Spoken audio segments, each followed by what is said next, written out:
ഏറ്റവും മടിയുള്ള ദിവസങ്ങളിലും അതുപോലെ തന്നെ ഞാൻ താമസിച്ചെഴുന്നേൽക്കുന്ന ദിവസങ്ങളിലും ഞാൻ പ്രിഫർ ചെയ്യുന്ന ഒരു ബ്രേക്ക്ഫാസ്റ്റാണ് ഗോതമ്പ് ദോശ.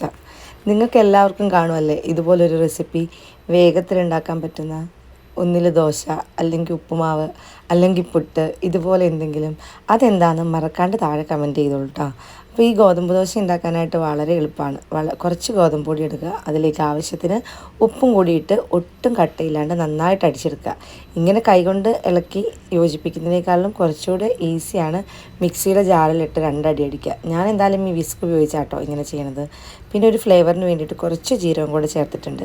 ഇനി നമുക്ക് കുറച്ച് നെയ്യോ അല്ലെങ്കിൽ വെളിച്ചെണ്ണയോ തടവി എടുത്തിട്ട് നമുക്ക് ദോശ ചുട്ടെടുക്കാം. എന്ത് ഈസിയാണല്ലേ. ഇതിൻ്റെ കൂടെ നല്ലത് എനിക്കിഷ്ടം തേങ്ങാ ചമ്മന്തി ആട്ടോ.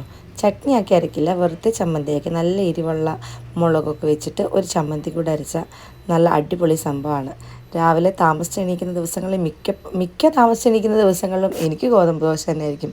പിന്നെ എൻ്റെ ഹസ്ബൻഡ് ഒരു ദോശപ്രേമിയാണ്.